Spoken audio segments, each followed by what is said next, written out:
बिस्मिल्लाहिर्रहमानिर्रहीम। अफ़गान नाम के क्या मानी हैं?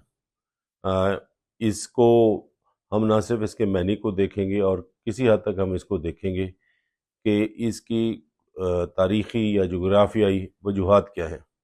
मेरे साथ आप जुड़े रहें ताकि हम इस बात को आगे बढ़ाएं। अफ़गान नाम के चूँकि ये नाम जो होते हैं वो हमेशा इवाल होते रहते हैं, मतलब है कि ये सदियों में ये जाके किसी लफ्ज़ से बिगड़ते बिगड़ते कोई एक नाम बनता है। तो इसी तरह अफ़गान भी कोई एक मुस्तकिल लफ्ज़ नहीं है, बल्कि इसके बारे में ख़्याल है कि इसके बहुत सारे 3 मंबे हैं। पहला मंबा इसके बारे में कहा जाता है कि ये हिंदी या संस्कृत से है, जिसका ना अपाजान या अजावान से है, जिसका मतलब है लड़ने वाला, मारने वाला, फेंकने वाला, दिफा करने वाला या मुज़ाहमत करने वाला। अब इसके बारे में ख़्याल ये किया जाता है कि जो ईरानी सल्तनत थी, कदीम ईरानी सल्तनत, तो उसके एक हिस्से का नाम था। लेकिन अगर हम तारीख़ी तौर पर देखें तो अफ़गानिस्तान के रहने वाले अफ़गान लोगों ने हमेशा आने वाले जो हमलावर थे उनको मुज़ाहमत की, उनके साथ सामने सरेंडर नहीं किया। तो एक वजह ये भी हो सकती है। दूसरा, इसका जो सोर्स है उसको संस्कृत या फ़ारसी दोनों हैं।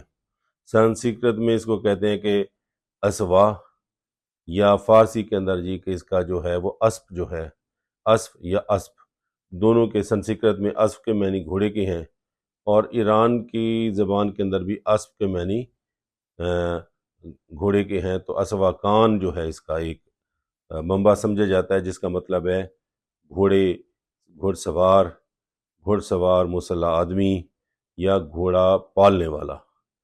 अब ये टर्म ज़रा वसी थी। संस्कृत के अंदर टेक्सला से ऊपर का इलाका अवस्कान कहलाता था, जिसके अंदर चूँकि बारिशें नहीं, नहरें नहीं थीं, बारिशें होती थी, घास होता था, तो काश्तकारी के साथ साथ लोग जो थे वो माल मवेशी पालते थे, चराते थे। तो ये सारे के सारे लोग जो थे वो अफ़गान कहलाए। तो इसी से एक तसव्वुर ये है, ख़्याल ये है माहिरीन का कि इससे ये नाम निकला है। और तीसरा नाम जो है वो एक और ज़बान है जो कि ईरान फ़ारसी ज़बान की ही एक किस्म है, जिसे बाख्तरी कहते हैं। और बाख्तरी के अंदर उसका अफ़गान का मतलब ये है कि दूर दराज का इलाका। तो कोहिंदोकश के अंदर रहने वाले लोगों को अफ़गान कहा जाता था। तो ये 3 इसके मुमकिन मैनी हो सकते हैं। आपको ये वीडियो पसंद आई होगी। हमने लफ्ज़ हिंदू के मैनी और उसकी तारीख़ी अहमियत जो है उसके ऊपर एक अलहदा से वीडियो बना रखी है, वो हम लगा देते हैं। वो अगर आप देखेंगे तो आपको लफ्ज़ हिंदू के मैनी जो हैं वो समझ आएंगे। Thank you very much.